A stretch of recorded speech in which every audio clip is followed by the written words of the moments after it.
गीता 18 के श्लोक नंबर 62 में भगवान स्वयं कह रहे हैं कि अर्जुन उस परमेश्वर की शरण में जा जिसकी कृपा से परम शांति व शाश्वत स्थान अर्थात सतलोक को प्राप्त होगा। वो परमेश्वर कौन है, कहाँ है, कैसा है, जानने के लिए कृपया अवश्य सुनिए जगत गुरु तत्वदर्शी संत रामपाल जी महाराज के अमृत वचन। और इस काल ने इतने ये अज्ञानी संत छोड़ दिए, ये इस भक्ति का, इस मार्ग का विरोध करने पर तुले हुए हैं, क्योंकि वो जनता के हितैषी नहीं, शत्रु हैं, शुरू से ही शत्रु का काम कर रहे हैं। और इस मार्ग में जो बाधा कर रहे हैं परमात्मा के में, तो वो एक घोर पाप को इकट्ठा कर रहे हैं, बाद में पछताएंगे वो। तो इसलिए आप जी का कर्तव्य बनता है कि प्रत्येक प्राणी को, अपने मित्र को, भाई को, बहन को, रिलेटिव को समझाएं, काल के जाल से निकालो उनको। वो भयंकर दुख का सामना कर रहे हैं और इस मनुष्य जीवन को नष्ट करके आगे जो उनके ऊपर कहर टूटेंगे, वो पुण्यात्मा अभी पता नहीं उनको। और इस परमात्मा की शरण में आने से वो हर दुख से छूट जाएंगे। एक प्राणी को उस गलत साधना से हटाकर इस कबीर परमेश्वर के इस सत्य मार्ग से जोड़ने का इतना पुण्य है उस व्यक्ति को, जो उसको वहां से सुलझा समझा के भगवान के दरबार में ले आता है। इतना पुण्य होगा जैसे करोड़ गौओं को और हत्थे में कटते हुए बचा दी जाए, करोड़ गायों को कसाई से छुटवा दिया जाए जो काटने को तैयार है। इतना पुण्य होगा उस व्यक्ति को जो एक प्राणी को यहाँ लाकर जोड़ देगा, क्योंकि उस भोली आत्मा को ज्ञान नहीं, वो फंस गया उन नकलियों के और उनको पूर्ण संत मान करके उनके चिपका हुआ है। पूर्व संस्कार से चाहे उसको कोई लाभ भी हो रहा है तो वो ये सोच रहा है संत की साधना से हो रहा है। अब संत की साधना का तो इस दास के साधना से तुलना करके पता चलेगा वो ठीक है कि गलत। तो सत साधना ना करके गलत साधना करने से उस प्राणी के ऊपर भविष्य में कितने दुख होंगे। कभी पशु बनेगा, कभी पक्षी बनेगा। आप जी को दास ने बहुत बार दिखाया है महावीर जैन जी की जीवनी, उसमें वो 60 करोड़ बार तो गधा बना, 30 करोड़ बार कुत्ता। पशु योनि के भी इतने लगातार दुख भोगने पड़ते। एक कुत्ते के जीवन 60-30 करोड़, हाथी के जीवन 60 करोड़, गधे के जीवन 60 करोड़, और फिर जाकर के कभी कोई मानव शरीर प्राप्त होता है। तो उस पुण्यात्मा को जो यहाँ आ गया, उसके ये सारे दुख मिट जाएंगे। उसका फिर पुनर्जन्म या तो होगा मनुष्य का ही, और अन्यथा वो सीधा सतलोक चला जाएगा। दो ही बात है।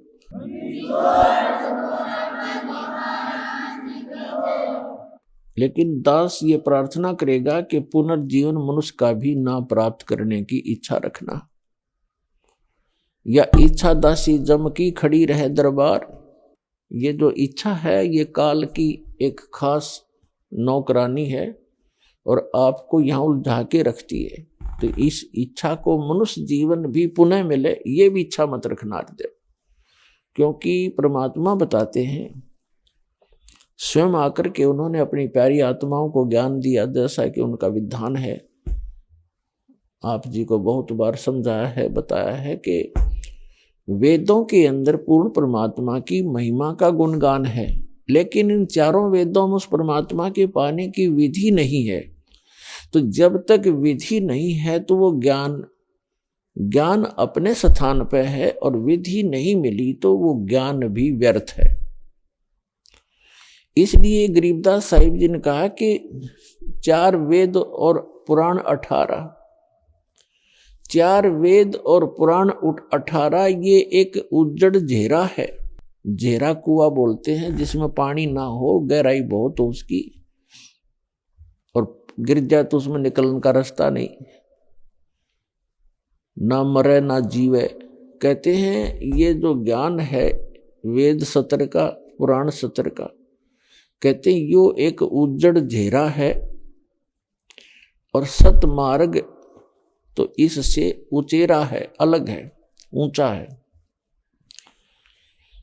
ये उज्जड़ घेरा क्यों बताया? क्योंकि इसमें महिमा तो है परमात्मा की, लेकिन उसके पाने की विधि नहीं है। जैसे कुएं में पड़ गया, किसी ने पता तो कुएं में गिर गया, नशे में गिर गया, और साधन बाहर निकलने का है नहीं, तो उस ज्ञान का क्या फायदा कि मैं कुएं में पड़ा हूं। तो साधन साथ हो निकलने का, तो जो परमात्मा ने आकर ज्ञान दिया उसको सूक्ष्म वेद कहते हैं। और जिन महापुरुषों को परमात्मा मिले हैं उनको जो ज्ञान दिया है वो उस परमात्मा के सूक्ष्म वेद का समर्थन करते हैं, क्योंकि उन्होंने परमात्मा को आंखों देखा है। वो सचखंड गए हैं, सतलोक गए हैं, फिर उनको भगवान ने वापस छोड़ा है, तो वो पक्के गवाह हैं भगवान के, उस सतलोक और सचखंड के। और अन्य जितने भी संत महात्मा, गुरु, धर्म गुरु पूरे विश्व के, वो परमात्मा को निराकार बताते हैं। तो उन्होंने भगवान पाया कहाँ, उन्होंने मिला कहाँ भगवान, और भगवान नहीं मिला तो वो झूठे हैं, उनको कख नहीं पता। और जिनको भगवान मिला उन्होंने परमात्मा बताया है कि वो साकार है, नर आकार है, मनुष्य दृश्य है, सशरीर है, उसका नाम कबीर है। और सभी धर्म ग्रंथ हमारे मनुष्य को परमात्मा साकार बताते हैं, और हमारे धर्म गुरु उसको निराकार बताते हैं। इससे सिद्ध है कि वो गुरु नहीं है, वो नकली हैं, सारे झूठे हैं। तो उस परमात्मा ने जो ज्ञान बताया आकर के, उन्होंने बताया कि मानुष जीवन दुर्लभ है, वही मिले न बारंबार, और जैसे तरवर से पत्ता टूट गिरे वो भौर नहीं लगता डार। क्या बताते हैं कि जिन महापुरुषों ने परमात्मा को पाया, सतलोक देखा, वापस आए, उनमें से कौन कौन है? आदरणीय धर्मदास साहिब जी, आदरणीय मलुकदास साहिब जी, आदरणीय नानक साहिब जी, आदरणीय दादू दास साहिब जी, आदरणीय गरीबदास साहिब जी, गांव छुड़ानी, जिला झज्जर वाले, आदरणीय गीसा दास साहिब जी, गांव खेखड़ा, जिला मेरठ, उत्तर प्रदेश वाले। तो इन महापुरुषों का तो दास को ज्ञान है कि इनको परमात्मा पूर्ण ब्रह्म सत्य पुरुष अल्लाहु अकबर ग्रेट गॉड, वो स्वयं सतलोक से अपने निज स्थान से चलकर आए और उनको मिले, उनको सचखंड लेकर गए, फिर उनको वापस छोड़ा। उन महापुरुषों ने फिर आके बताया है कि परमात्मा साकार है, निराकार है, और सचखंड की जानकारी उन्होंने यथार्थ बताई है।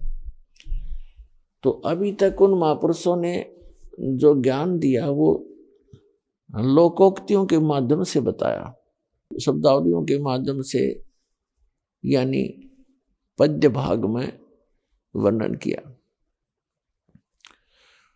और पद्य भाग के अंदर कोड वर्ड अधिक होते हैं, क्योंकि राग बनाने के लिए उसमें कुछ शब्दों को उस राग के अनुकूल बनाना पड़ता है, तो उसको समझना जन साधारण के बस की बात नहीं होती।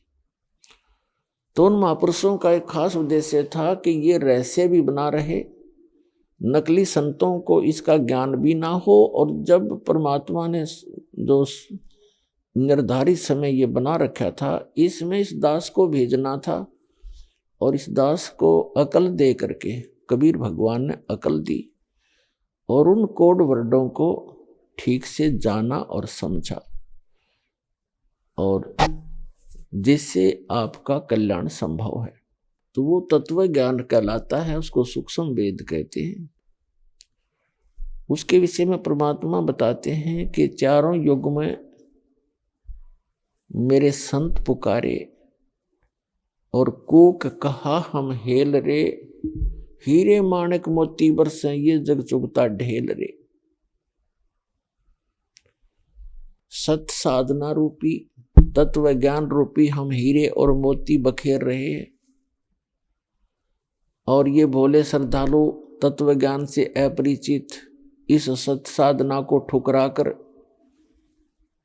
ये आन उपासना काल तक की साधना रूपी कंकर पत्थर इकट्ठे कर रहे हैं।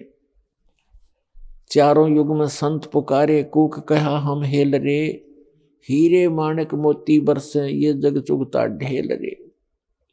हमरा ज्ञान किने ना सुनिया, ये पर भी लेन जात है दुनिया।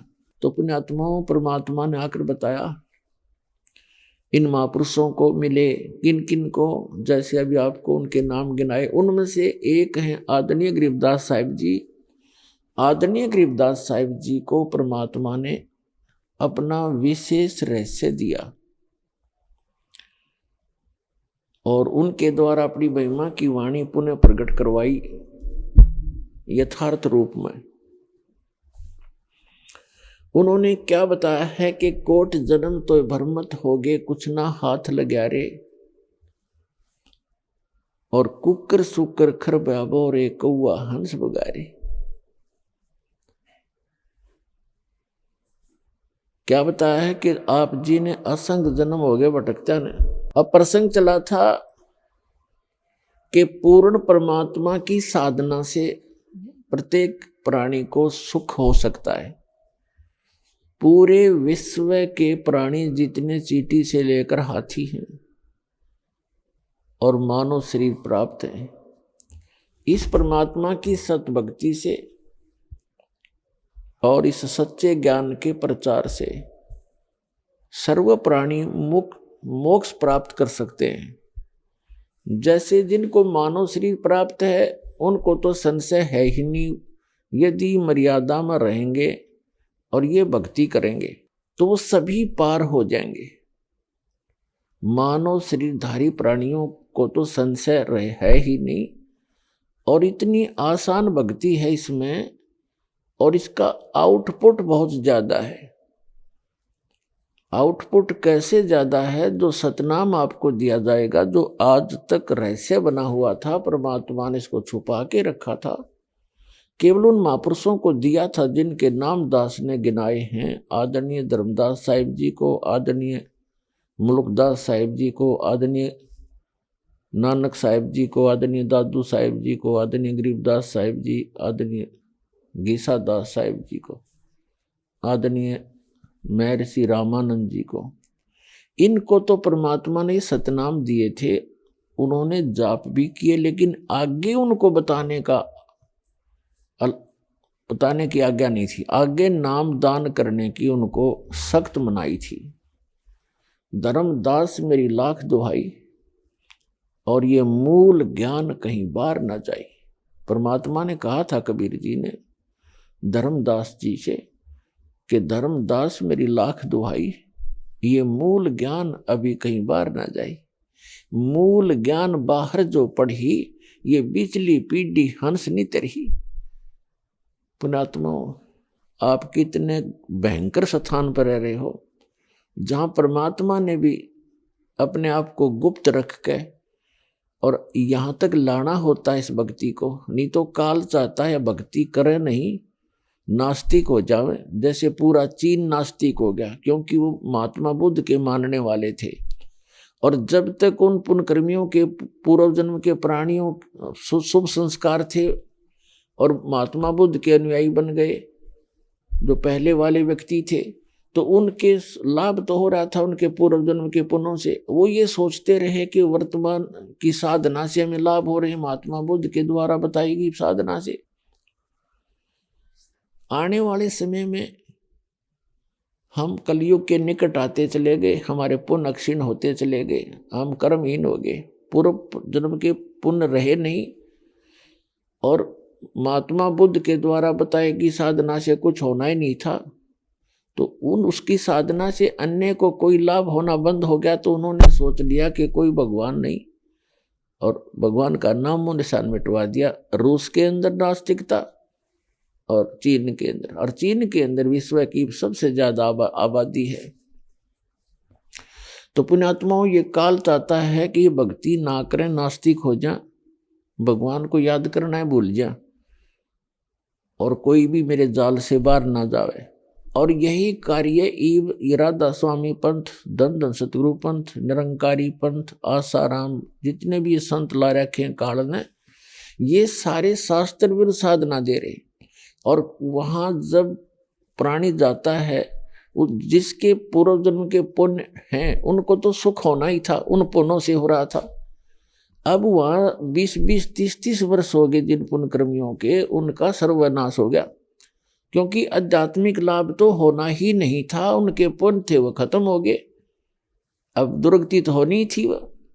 तो अब कुछ दिनों में अगर ये सत साधना भगवान दया ना करते इस मानव के ऊपर, तो विश्व में नास्तिकता फैल जाती और हाहाकार मच जाता थोड़े ही दिनों में। आने वाले 100 वर्ष बहुत भयंकर होते इस विश्व के। अब यह फिर शांति होगी। जनता जो माया की दौड़ में लगी है, आपको भगवान इतने सुख देगा आपने कदे सपने में सोचे भी ना होंगे, शायद सुने भी ना होंगे। तो भगवान को इसलिए खोज रहे हम। हमारे दादे परदादे थे, भगवान के लिए मर मिटा करते थे, हजारों वर्षों तक उन्होंने साधनाएं की परमात्मा पाने के लिए। जीर्ण शीर्ण शरीर हो गए उनके, और जो भी जिस संत ने साधना बताई, जो क्रियाएं बताई, जो मर्यादा बताई, उन्होंने सिर धड़ से की बाजी लाकर उनका पालन किया, लेकिन मिला कुछ भी नहीं, क्योंकि वह साधना सत्य नहीं थी, शास्त्र अनुकूल नहीं थी, वह गॉड गिवन नहीं थी, वो काल गिवन थी, इस काल की दी हुई थी। अब जो गॉड गिवन साधना इस दास के पास उपलब्ध है, और यही कारण है कि यहाँ आप देख रहे हो भौतिक सुख भी मिलेंगे, शारीरिक सुख भी आपको मिलेगा, क्योंकि ये आपका पिता है। और दुखी बालक कितना लुट पिट के घर आ जा तो माता पिता फिर भी उसको प्यार देते हैं, कोई बात ना बेटा, हानि होगी, आगे सावधान हो जाना, तो उसी में खुश हो जाते हैं। तो ये अपना पिता है, इसके दरबार में आने के बाद फिर ये दुखी नहीं होने देगा। दुखी होगे तो आप मर्यादा तोड़ देने से होंगे। आपको यदि राहत नहीं मिलेगी तो मर्यादा टूट जाने से। तो मर्यादा सबसे प्रथम है भगवान की। जब लग हंसा हमरी आना और काल लगे नहीं तेरा बाणा। परमात्मा कहते हैं जब तक ये जीव मेरी मर्यादा में रहेगा, काल का अटैक नहीं हो सकता आपके ऊपर। तो पुण्यात्माओं, आप मर्यादा तभी रखेंगे जब आप इस ज्ञान से परिचित हो जाएंगे। तो ज्ञान से परिचित कराने के लिए सब सत्संग किया जाता है, आपको सीडी बना कर दी जाती है, पुस्तकें बना रहे हैं भक्त, आप तक पहुंचा रहे हैं। तो इस ज्ञान को समझने के बाद फिर आप ना तो इन ठगों से ठगोगे जो पग पर बैठे हैं, किते हाथ देखनी है, किते पितरा देखनी है, किते नकली संत निरे झूठ बोलना, सारे दिन बकवाद करें, क्योंकि आपको ज्ञान नहीं। और दास चाहता है कि आपको ज्ञान दूं, मास्टर बना दूं आपको, ताकि इनकी ठगों की ठगाई में आप ना आए, आपका जीवन सफल हो, आपके बच्चे सुखी रहेंगे। तो प्रसंग चला था कि जिस समय हम परमात्मा की शरण ग्रहण कर लेंगे तो हमें सर्व सुख होगा। पुण्यात्माओं, एक सिकंदर लोधी नाम का मुसलमान राजा था, दिल्ली का बादशाह था। वो दिल्ली यानी भारतवर्ष का राजा था। जो दिल्ली का शासक होता था उसके अंतर्गत पूरे भारतवर्ष के छोटे मोटे जितने भी नवाब होते थे, राजा लोग होते थे, वो उसके अधीन होते थे। और उस समय भारत, पाकिस्तान, अफगानिस्तान, बलोचिस्तान, इराक, ईरान और गजनी तक, और ये सब भारत ही होता था। सिकंदर लोधी एक मुसलमान बादशाह था, और उनका एक धार्मिक पीर था, गुरु था। पूरे भारतवर्ष के मुसलमानों का वो मुखिया था, शेख तकी। और एक विशेषता हो जाती है, एक कमजोरी हो जाती है मानव के अंदर, जो जरा सा कोई पोस्ट पद प्राप्त कर लेता है किसी भी क्षेत्र में, उसके अंदर अभिमान बहुत हो जाता है। चाहे वो धार्मिक व्यक्ति हो, चाहे वो किसी प्रशासनिक पद पर हो, उसमें स्वाभाविक है अहंकार हो जाता है। और अहंकार उस प्राणी को होता है जिसको अपनी औकात का पता नहीं, अपनी, क्योंकि हम जीव हैं और जीव को जरा सा झटका नहीं उठा भगवान का या अपने कर्म का, और फिर भी हम फूले फिरते हैं। अहंकार जिसके अंदर होगा, अभिमान जहां होगा, वो पाप की जड़ होती है। दया धर्म का मूल है और पाप मूल अभिमान। और तुलसी दया ना छोड़ियो जब तक घट में प्राण। तो सिकंदर लोधी को एक असाध्य रोग हो गया, जलन का। जलन का रोग ऐसा होता है जैसे कभी किसी के हाथ पर गर्म पानी या चाय गिर गई हो, और उससे कितनी भयंकर पीड़ा होती है प्राणी को। हाथ जल जाता है, फफोले भी हो जाते हैं। तो जलन का रोग ऐसा ही होता है, लेकिन उसमें कहीं ऐसा चिन्ह नजर नहीं आता कि ये कोई जला हुआ है, और पूरे शरीर में ऐसी दाह लग जाती है जैसे अग्नि में हाथ दे रखा हो, शरीर अग्नि में डाल रखा हो।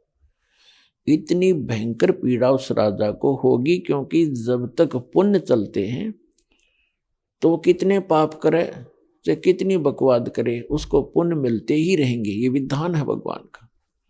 और जब पुण्य नाश हो जाएंगे फिर उसकी कोई नहीं चलेगी, उसकी दुर्गति शुरू होती है। अपने आत्माओं, ये तो परमात्मा की भक्ति नहीं करते कुछ प्राणी, वो तो अब बिजली गिरी है। नहीं, पहले तकरीबन सभी भगवान में आस्था रखते थे, छोटी मोटी अपनी साधना करते ही रहते थे। तो वो जैसे सिकंदर लोधी एक मुसलमान राजा था, और 5 वक्त की नमाज कंपलसरी होती ही है। इसकी जो मुसलमान धर्म की जो साधना है, ये कुरान शरीफ के ज्ञानदाता ने बताई है। और कुरान शरीफ यानी कुरान मजीद कहो, कुरान शरीफ कहो, इसका जो ज्ञानदाता है ये ब्रह्म है। और अज्ञानता से ये मुसलमान भाई इसको पूर्ण परमात्मा मान रहे हैं, सुप्रीम गॉड मान बैठे। तो इसने जो साधना बताई थी हजरत मोहम्मद जी को, वो कौन सी बताई थी? 5 समय की नमाज, 5 दिन में 5 बार नमाज करनी है। नमाज क्या है? स्तुति है भगवान की, परमात्मा की महिमा का गुणगान करना नमाज बोलते हैं। जैसे हम नित्य नियम करते हैं, सुबह का करते हैं, दोपहर का बता रखा है, शाम का आपको। और फिर ऐसे ही जैसे कई गीता जी का नित्य पाठ करते हैं, वो भी नमाज यानी स्तुति है, प्रार्थना भगवान की। और जप जी का पाठ करते हैं सिख भाई, तो वो भी नमाज ही समझो। 5 वक्त की नमाज और रोजे रखना, इनका एक रमजान का महीना मानते हैं। उस दौरान रोजे रखना, व्रत रखना, जितने भी रख सकता है उसकी अपनी इच्छा है। और बंग देना और ईद बकरीद के त्योहार मनाना। तो ये सभी साधनाएं, ये सभी क्रियाएं मुसलमान धर्म में कंपलसरी है, प्रत्येक मुसलमान करता है। अब जहां तक नमाज है उसका हम समर्थन करते हैं, नमाज अच्छी बात है। जैसे गीता का पाठ करना, नमाज करना, जैसे कई व्यक्ति गायत्री मंत्र जाप करते हैं, यजुर्वेद अध्याय नंबर 36 के मंत्र नंबर 3 को के आगे ओम लगा करके उसका बार बार रिपीटेशन करते हैं, उसका आवर्ती करते हैं। तो वो सारा स्तुति है, प्रार्थना है, नमाज है वो। तो उस नमाज से लाभ क्या होगा? ये एक धर्म यज्ञ यानी ज्ञान यज्ञ है। ज्ञान यज्ञ का फल अलग है, उससे मोक्ष नहीं होता। जैसे ग्लूकोज है, ग्लूकोज एक दुखी रोगी व्यक्ति को ग्लूकोज लगाई जाती है, तो ग्लूकोज जो है वो रोग नाश नहीं करती, शरीर को कुछ सहारा अवश्य देती है। और हमारा रोग नाश होगा तो ग्लूकोज कितनी चढ़ा लो, कितनी लगा दो, उससे कोई लाभ नहीं होना। वो जितना होना है वही होगा, लेकिन रोग नाश नहीं हो सकता। उसके लिए अलग ट्रीटमेंट है, इंजेक्शन, टैबलेट्स, गोलियां। तो वो मुसलमान समाज में नहीं है, वो गोली इंजेक्शन नहीं है। और जैसे हिंदू समाज के अंदर भी वो गोली इंजेक्शन कंप्लीट नहीं है। जैसे कुछ एक तो ओम नाम जपते हैं, कोई हरिंग हरिंग करता रहता है, कोई अन्य जाप करते हैं, तो वो गोली अटे, वो मंत्र सही नहीं है। सही मंत्र है इस विश्व के मानव के कल्याण के लिए। कंप्लीट एक ही कोर्स है और सबको एक ही रोग है, जन्म और मृत्यु का। तो उसके लिए केवल एक कंप्लीट कोर्स है जो इस दास के पास उपलब्ध है, तो उससे आपका मोक्ष होगा। तो वो क्या करते हैं, 5 समय की नमाज कर ली और फिर रोजे रख लिए, व्रत रख लिए। रोजे माने व्रत, और बंग माने ऊंचे सुर में आवाज पुकारना परमात्मा को। तो ये सारी क्रियाएं किया करते थे, क्योंकि ये न तो पापनाशक है ये क्रियाएं, ना ये मोक्षदायक है। क्योंकि ये किसकी बताई हुई है, ये सरपुरुष की बताई हुई है। ये गीता ज्ञान दाता भी वही है, कुरान शरीफ का ज्ञान दाता भी वही है, वेद का ज्ञान दाता भी वही है, और बाइबल का भी ज्ञान दाता वही है। बाइबल के अंदर 3 पुस्तकों का संग्रह है, होली बुक, तौरात, जबूर और इंजिल, और चौथी उनकी कुरान है। तो वो चारों कतेब और चारों वेद मिलता जुलता ज्ञान है। चारों वेदों का सारांश श्रीमद् भगवद गीता में। उन चारों कतेबों में इतनी कमी है, कौन सी, तौरात, जबूर, इंजिल और कुरान के अंदर, कि उसमें कोई मंत्र जाप करने का नहीं है। वो केवल नमाज पर जोर रखते हैं और कुरान शरीफ यानी अपनी अपनी इन चारों पुस्तकों को पढ़ते हैं। तो ये ज्ञान यज्ञ है। तो उस ज्ञान यज्ञ के करने से लाभ तो मिलता है, लेकिन ना तो पाप का नाश हो सकता। पाप के नाश बिना हमारा प्रारब्ध यानी जीवन किस्मत में जो दुख है वो कट नहीं सकता, और पाप कटे बिना सुख नहीं हो सकता। जैसे किसी के पैर में कांटा लगा हो और उसको ये बता दिया किसी ने कि आपके पैर में कांटा लगा है, और वो निकला नहीं, निकालने का कोई साधन नहीं है, उस व्यक्ति को कोई ये कहे कि कांटा निकल नहीं सकता और जूता पहन ले, भविष्य में कांटा नहीं लगेगा, तो क्या वो जूता पहन सकता है? कांटा लगे पैर में जूता पहना नहीं जा सकता। वो तो कांटा निकले, और कांटा निकलने के बाद उसको सलाह दी जाए। सलाह की जरूरत नहीं, फिर तो आप समझ जाएगा कि जूता फिर निकाल दिया, फिर ये कांटा तैयार है। तो जिनको कोई संग आज उनके किस्मत में दुख है, वो उनके पाप के कारण है। और पाप प्रारब्ध में, प्रारब्ध के अंदर लिखा हुआ, प्रारब्ध माने किस्मत में, और किस्मत में लिखे हुए को ना ब्रह्मा जी मिटा सकते, ना विष्णु जी, ना शिव जी, ना ब्रह्म सरपुरुष जिसे कहते हैं, जो गीता ज्ञान दाता, कुरान ज्ञान दाता, वेद ज्ञान दाता, और ना पर ब्रह्म, केवल पूर्ण ब्रह्म, कंप्लीट गॉड, वो अल्लाह अकबर, वो समर्थ परमात्मा, वो आपके पापों का नाश करके आपको सुख दे सकता है, आपकी किस्मत चेंज कर सकता है। मासा घटे न तिल बधे, विधना लिखे जो लेख, और सच्चा सतगुरु मेट कर ऊपर मार दे मेघ। अब सच्चा सतगुरु, क्योंकि अब सतगुरु भी नकली बहुत हो गए, इसलिए सच्चा सतगुरु बोला गरीबदास जी ने। और सतगुरु कौन होता है? विश्व में एक ही होता है। जब परमात्मा आए थे वो स्वयं अकेले ही थे, और कोई सतगुरु नहीं थे, क्योंकि भगवान जब आते हैं वो सतगुरु, संत और एक अच्छे नागरिक और तत्व ज्ञाता जगत गुरु का काम वो अकेले ही करते हैं।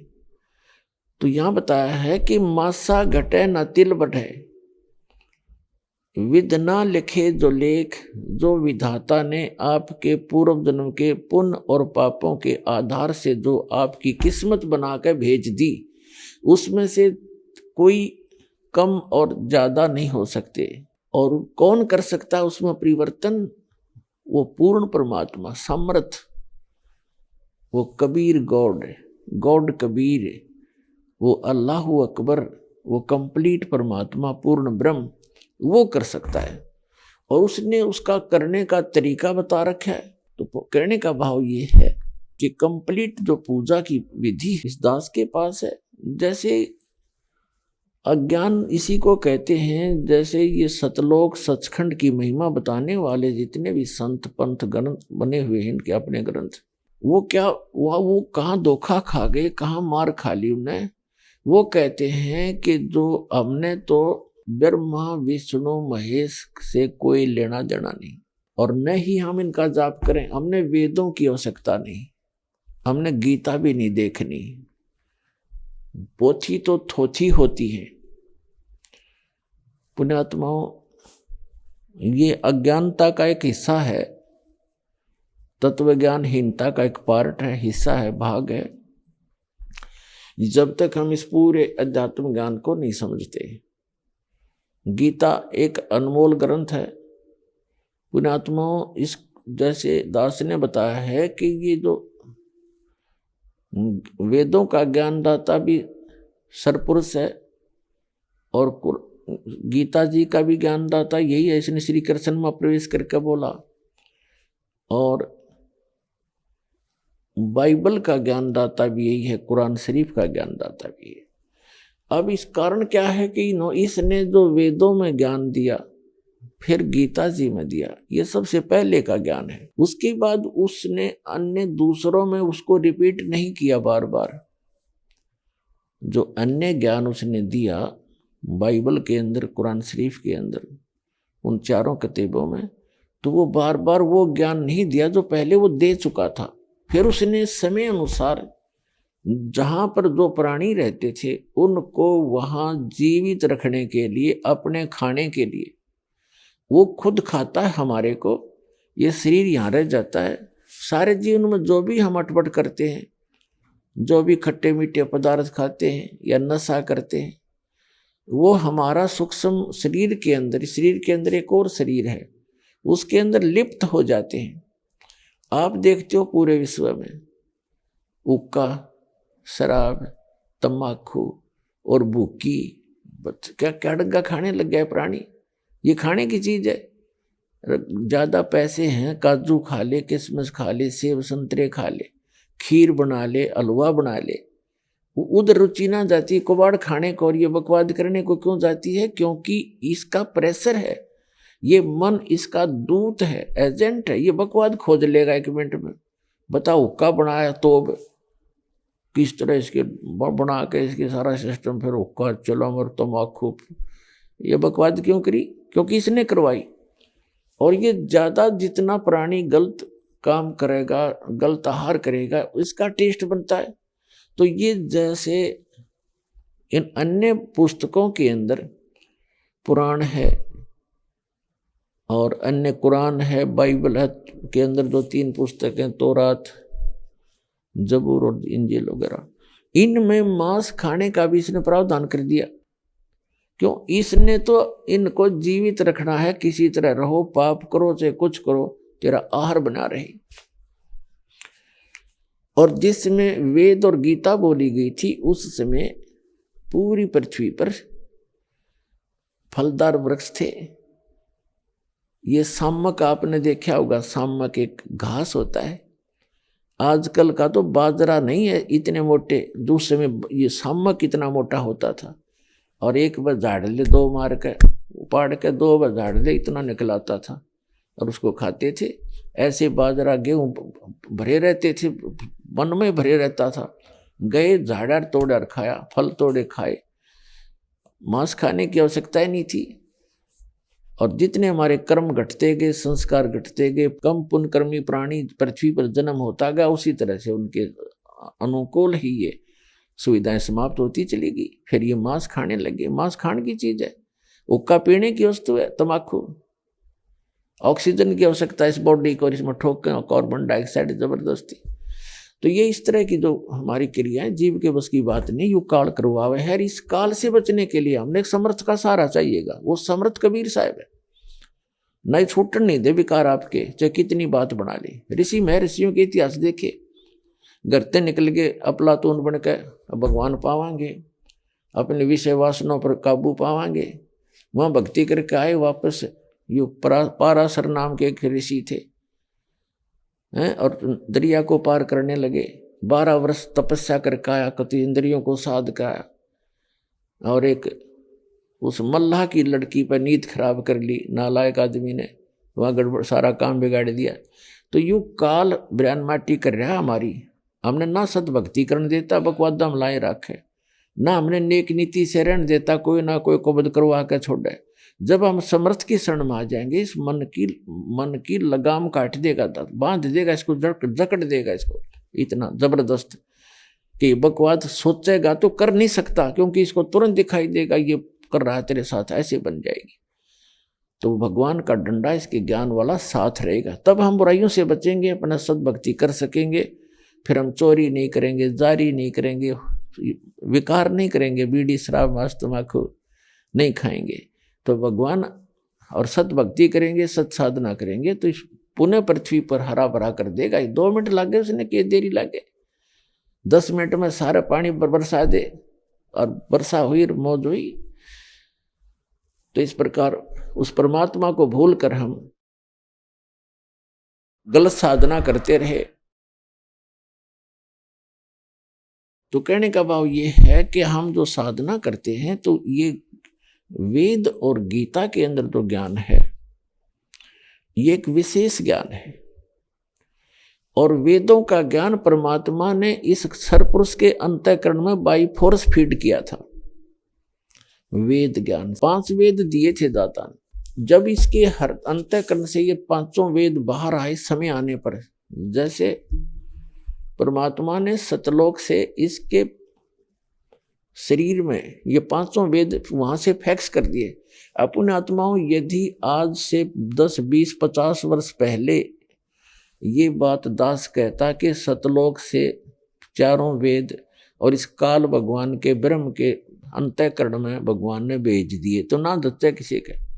आज आसानी से समझ में आ जाए, क्योंकि आप देख रहे हो कहाँ से फैक्स करते हैं। फिल्म की फिल्म ईमेल के माध्यम से पता नहीं कहाँ की कहाँ पहुँच जाती है, कोई वायर नहीं बीच में। तो ये आध्यात्मिक ज्ञान को समझने के लिए ये या टेक्निक आपका बहुत सहयोग देगी। तो जो समय आने पर जब वो बाहर आई, मालिक ने समय फिक्स कर दिया कि इस समय सृष्टि उत्पन्न हो लेगी, और मनुष्यों के लिए ये ज्ञान भेज दिया भगवान ने कि तुम यहाँ अगर सुख चाहते हो तो ऐसे साधना करना। तो वेदों का जो ज्ञान है वो मैट्रिक तक का है, 10वीं कक्षा तक का, 4 वेदों का। और 5वां वेद जो था वो इनसे हटकर ज्ञान था। तो इस काल भगवान को पता चला कि इस ज्ञान का यदि इन प्राणियों को पता लग गया कि यहाँ से हटकर कोई और सुख स्थल है, और जहाँ ना बुढ़ापा है, वृद्ध अवस्था नहीं है, वह मृत्यु नहीं है, तो ये एक भी नहीं रहेगा, यहाँ पर सब चले जाएंगे। तो उसने जो विशेष डिटेल दे रखी थी भगवान ने, वो पोर्शन निकाल दिया। लेकिन फिर भी कितना निकाला है, फिर भी इसमें काफी हिंट रह गए, क्लियर नहीं था। जैसे गीता अध्याय नंबर 18 के श्लोक नंबर 62 में गीता ज्ञानदाता कहता है कि अर्जुन तू सर्वभाव से उस परमेश्वर की शरण में जा, उसकी कृपा से तू परम शांति को और सनातन परम धाम को प्राप्त होगा।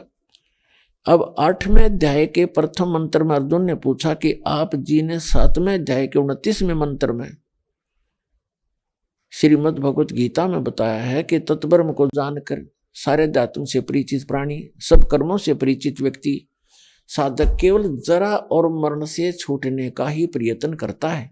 वो यहाँ की किसी वस्तु की डिमांड नहीं करता। तो वो किम तत्ब्रह्म, 8वें अध्याय के प्रथम मंत्र में पूछा वो तत्ब्रह्म कौन है, क्या है। तो उसने हिंट दे दिया 8वें अध्याय के 3रे मंत्र में कि वो परम अक्षर ब्रह्म है, वो गीता ज्ञानदाता से अन्य है, वो सुप्रीम पावर है, वो कंप्लीट गॉड है, पूर्ण परमात्मा है। तो उसका ज्ञान गीता ज्ञानदाता को नहीं और वेद ज्ञानदाता को नहीं, क्योंकि गीता ज्ञानदाता, वेद ज्ञानदाता, कुरान शरीफ का ज्ञानदाता, तौरात, जबूर और इंजिल यानी बाइबल का ज्ञानदाता वही है। उसने चौथे अध्याय के 34वें श्लोक में श्रीमद् भगवत गीता में कह दिया है कि उस तत्व ज्ञान को जो परमात्मा स्वयं आकर बताता है अपने मुख कमल से।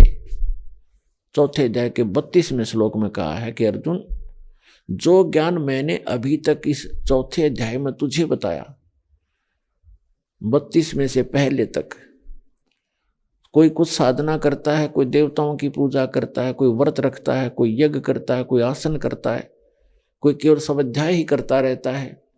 ये जो ज्ञान है वो कर तो रहे हैं अपने अपने ज्ञान को ठीक मान करके, पाप नाशक जान करके, लेकिन उस सच्चिदानंद घन ब्रह्म के द्वारा अपने मुख कमल से जो ज्ञान विस्तार के साथ कहा गया है वो तत्व ज्ञान है। उसमें बहुत डिटेल दे रखी है और वो है तत्व ज्ञान। चौथे अध्याय के 33वें श्लोक में कहा कि अर्जुन, एक आंख मीच के अंधाधुंध कोई की धर्म यज्ञ कर दी, जैसे द्रव्य यज्ञ। द्रव्य यज्ञ का अर्थ होता है जो धन से होने वाली भंडारे हैं, कित गौशाला, कित पाठशाला बनवा दी, कहीं कंबल बांट दिए, कित गंगा के किनारे भंडारे कर दिए। कहते हैं ऐसे बगैर सोचे समझे जो क्रिया तुम करते हो उससे श्रेष्ठ ज्ञान यज्ञ है। पहले उस ज्ञान को समझो अच्छी तरह और फिर धर्म पुण्य जो करना है उस अनुकूल करो। अध्यात्म ज्ञान तत्व ज्ञान में बताए गए मार्ग अनुसार फिर धर्म करो तो लाभ होगा। तो चौथे अध्याय के 34वें श्लोक में कहा कि अर्जुन, उस तत्व ज्ञान को जिसमें डिटेल के साथ अध्यात्म मार्ग बताया गया है और वो भगवान ने स्वयं आकर बोला है अपने मुख कमल से, उस परम अक्षर ब्रह्म ने, वो तत्व ज्ञान, उस तत्व ज्ञान को तू तत्वदर्शी संतों के पास जाकर समझ। अब उनको दंडोत प्रणाम करने से, कपट छोड़कर विनम्र भाव से, सरलता से प्रसन्न करने से वो तत्वदर्शी संत तुझे उस तत्व ज्ञान का उपदेश करेंगे। तो ये गीता ज्ञान दाता से अन्य कोई परमात्मा है और अन्य ही ज्ञान है। नहीं तो एक अध्याय और लिख देते गीता जी में कि उसमें पढ़ दे भाई 19वें अध्याय में, तो वो है नहीं उसमें। ऐसे ही वेद में यजुर्वेद अध्याय नंबर 40 के मंत्र नंबर 10 में वेद ज्ञान दाता कहता है कि कोई तो परमात्मा को संभवात कहते, संभवात माने जन्म लेकर, जैसे अवतार रूप में मानते हो राम कृष्ण आदि जितने 7-8 अवतार मानते हो, 9 अवतार 10 अवतार, और कोई कहता असंभवात कि वो जन्म लेता ही नहीं, अजन्मा है। तो ये जानकारी तत्वदर्शी संत बताओगे, उनसे सुनो। तो ना तो वेद के अंदर वो ज्ञान कंप्लीट और ना गीता जी में। ऐसे ही कुरान शरीफ के सूरत फुरकानी 25 नंबर चैप्टर है वो, तो उसकी आयत नंबर 52 से 59 में बताया है हजरत मोहम्मद को कुरान शरीफ का ज्ञान दाता कह रहा है कि जो कबीर नामक अल्लाह है, कबीर अल्लाह है, उससे उसके विषय में ये काफिर लोग नहीं मानते, उसको भगवान नहीं मानते। और आप भी उनकी बातों में मत आना, और मैं जो तुझे हिदायत दे रहा हूँ, दलील दे रहा हूँ, इस पर विश्वास रख और इस पर ईमान ला। ये पूर्ण परमात्मा है, ये बड़ा भगवान, वो बड़ा कहते हैं कबीर को, ये अल्लाह बड़ा है, ये अल्लाह कबीर है। और इसी ने 6 दिन में सृष्टि रची, 7वां दिन तख्त पर जा बैठा। ये अपने बंदों के गुनाहों का नाश करने वाला है। और उसकी खबर किसी बाखबर से पूछो,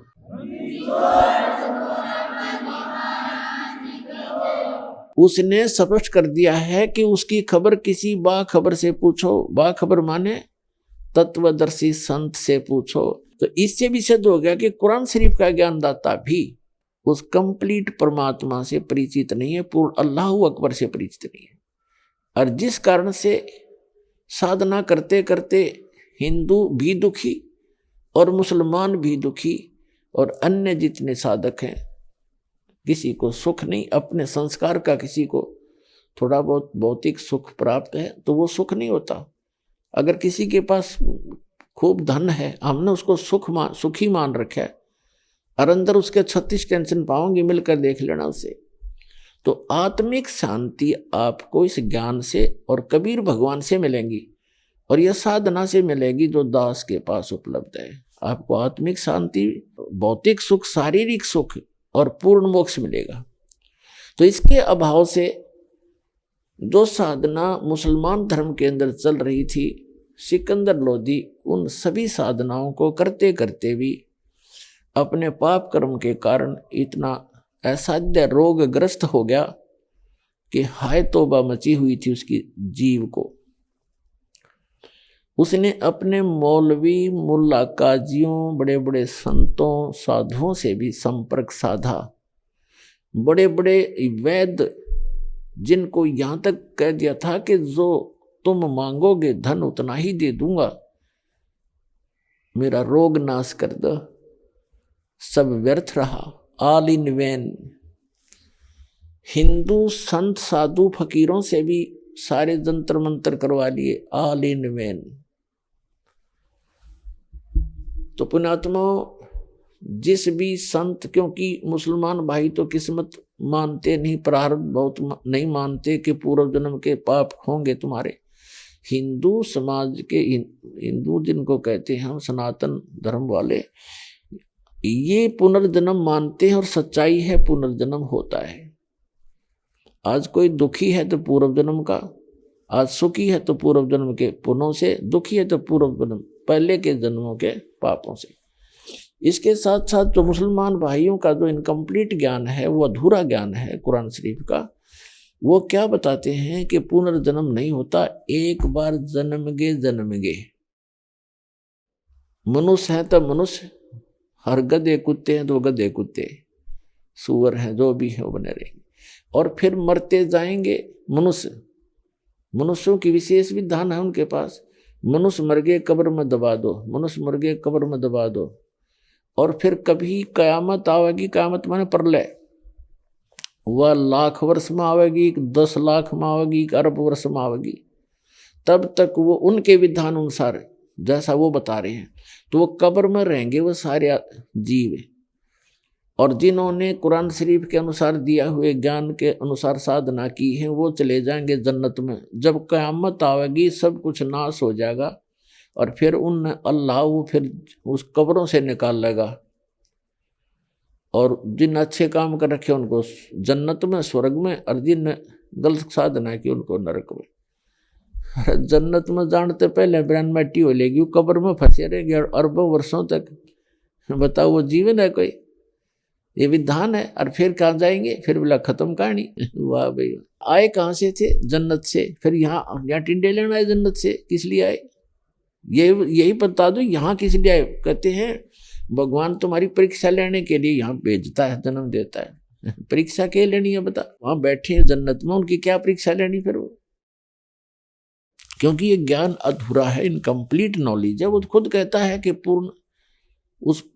पूर्ण परमात्मा, कंप्लीट गॉड, पूर्ण उस बड़े भगवान अल्लाह कबीर की जानकारी कुरान शरीफ का ज्ञानदाता नहीं रखता, उसको तत्वदर्शी संतों से पूछने के लिए कहा है। तो वो कंप्लीट कोर्स इस दास के पास उपलब्ध है, विश्व में किसी के पास नहीं है। और यदि इस ज्ञान से कोई परिचित हो गया और इस नाम भी जिसने दास से प्राप्त कर लिए, और वो दुष्ट व्यक्ति स्वयं नाम देने लग जा रही हो, ज्ञान बताना पाप नहीं, ज्ञान बतावे, लेकिन खुद गुरु जो बन जाएगा वो सबसे बड़ा दुश्मन होगा इस मानव समाज का। क्योंकि वो डुप्लीकेट और झूठे लाइसेंस पासपोर्ट बनाओगा तो आगे जाकर दोनों को दुख होगा। उस समय बहुत देर हो चुकी होगी, तो उससे भी बचना है आपने।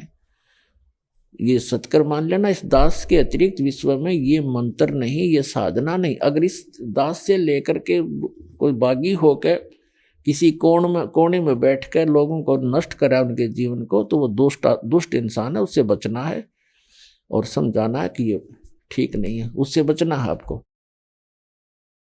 तो कहने का भाव ये है कि ये साधना करने से आपको मोक्ष होगा। तो सिकंदर लोधी जी को कोई लाभ नहीं हो रहा था, तो पर उन्होंने हिंदू धर्मों के जो व्यक्तियों से वो मिले, हिंदू धर्म के जो साधु संत फकीर थे जिनका बहुत बोलबाला था, उनसे भी उन्होंने इलाज करवाया। लेकिन उन्होंने लास्ट में ये कह दिया कि बादशाह जी, ये आपकी किस्मत में लिखा हुआ लेख है, ये तो आपने आजीवन भोगना पड़ेगा, इसका कोई विकल्प नहीं, कोई अल्टरनेट नहीं, इसका कोई समाधान नहीं। अब सब कुछ हो लिया, सब संत पंत सब देख लिए, तो अपना उंगलियों पर दिन गिने था वो सिकंदर लोधी, और उस भयंकर पीड़ा से दुखी होकर के अपना जीवन जी रहा था। एक दिन किसी ने उनको संकेत किया कि काशी के अंदर एक महापुरुष रहते हैं जिनका नाम कबीर है, और यदि वो आप पर रजा कर दें तो आपका रोग नहीं रहेगा। अपने आत्मा कहते हैं मरता क्या नहीं करता। सिकंदर लोधी ने अपने सैनिकों से, मंत्रियों से सलाह ली, शेख तकी से सलाह ली, तो शेख तकी भी साथ चल पड़ा। सैकड़ों की, हजारों की संख्या में अंगरक्षक सैनिक उनके साथ चले। हाथी पर बैठकर, पहले पुराने समय में हाथी ही उनका विशेष वाहन राजाओं का होता था, क्योंकि हाथी पर ना ज्यादा झटके भी नहीं लगते हैं, बड़ा इजी वाहन मानते थे उस समय में। तो चल पड़े। हाथी के ऊपर एक कक्ष बना दिया जाता था, हल्की सी लकड़ी का, गर्मी सर्दी वर्षा से बचने के लिए। तो राजा वहां पहुंचा, कहाँ? बनारस के अंदर, काशी के अंदर, जहां परमात्मा कबीर जी दुल्हा रूप में रहा करते थे, एक धानक की लीला करते थे। तो वहां काशी का जो नरेश था, काशी का राजा था वीरदेव सिंह बघेल, वो कबीर परमेश्वर जी की शक्ति से परिचित होकर के वो उनका शिष्य पहले ही बन चुका था। सिकंदर लोधी के आगमन की जानकारी जब वीरदेव सिंह बघेल काशी नरेश को हुई, क्योंकि वो एक छोटे राजा थे, नरेश थे, और जैसे अपने प्रधानमंत्री हों वो तो समझ लो सिकंदर लोधी, और मुख्यमंत्री यानी छोटे मंत्री हों स्टेट के, वो समझ लो वीर सिंह बघेल। आइए अब हम उन श्रद्धालुओं के अनुभव जानते हैं जो जगत गुरु तत्वदर्शी संत रामपाल जी महाराज जी से दीक्षा प्राप्त कर चुके हैं तथा उनके द्वारा बताए गए भक्ति मार्ग पर चल रहे हैं। नमस्कार जी। नमस्ते जी। क्या नाम है जी आपका? भेनु साहू। भेनु जी कहाँ से हैं? जिला धमतरी छत्तीसगढ़ से आई हूँ। भेनु जी, संत रामपाल जी महाराज से नाम दीक्षा आपने कब ली? 2018 को संत रामपाल जी महाराज जी से नाम दीक्षा ली हूँ। संत रामपाल जी महाराज से नाम दीक्षा लेने से पहले आप क्या भक्ति साधनाएं करती थीं? संत रामपाल जी महाराज की शरण में आने से वैसे तो सभी भक्ति साधना करती थी सर जी, जो पूर्वज लोग बोला करते हैं परंपरागत, जैसे दुर्गा पूजना, उसका भी व्रत रखती थी। और ससुराल में आई तो यहाँ तो शुरू से ही कबीर पंथी है, दामा खेड़ा वाला पंथ से को गुरु बनाई थी जब यहाँ ससुराल में आई थी तो।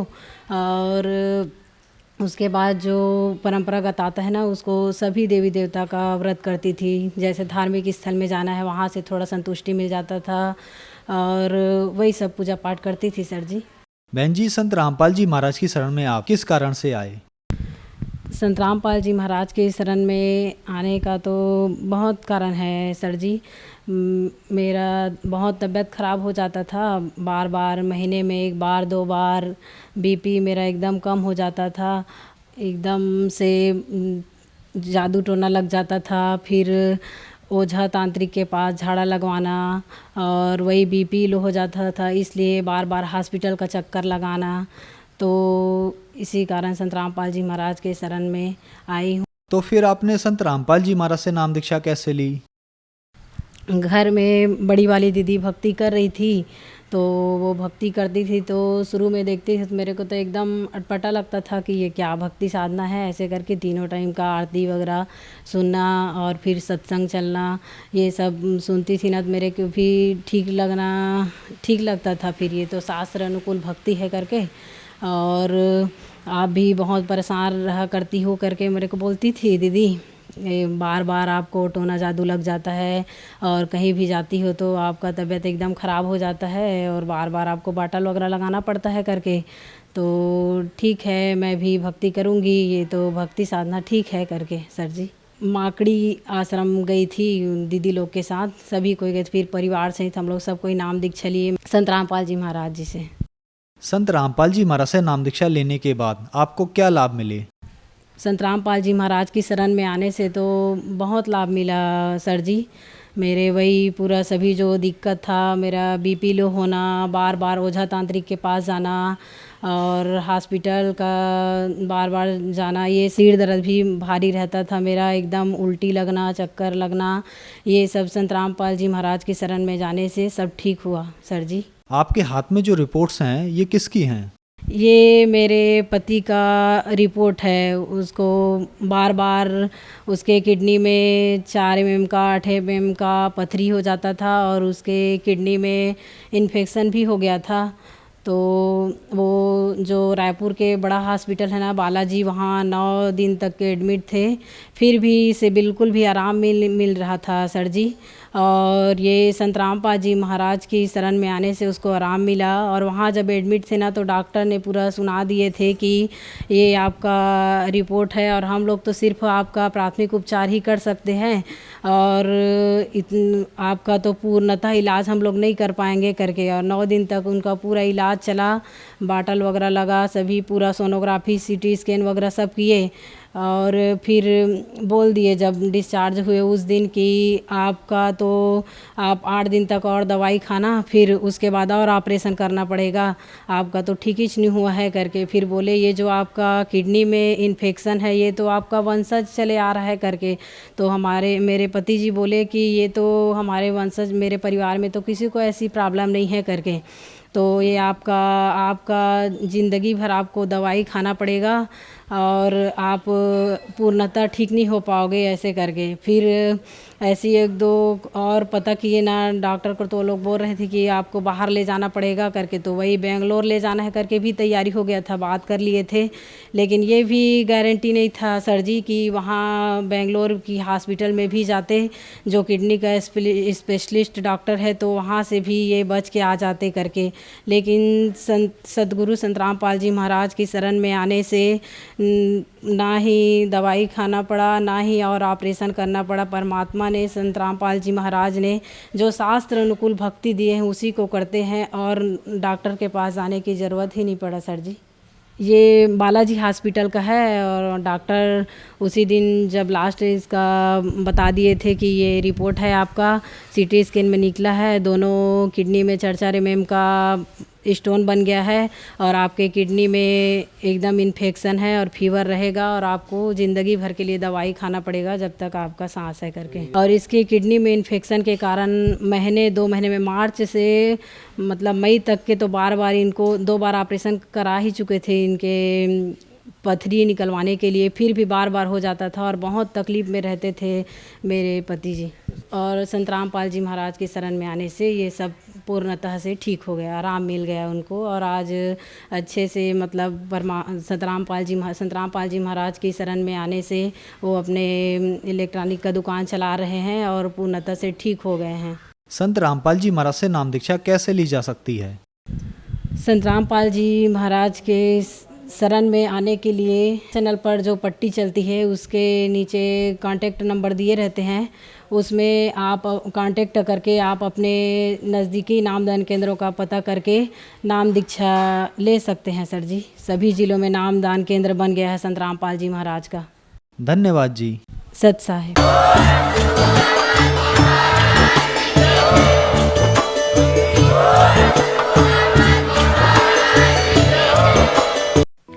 आप सुन रहे थे जगत गुरु तत्वदर्शी संत रामपाल जी महाराज के मंगल प्रवचन। अधिक जानकारी के लिए संपर्क करें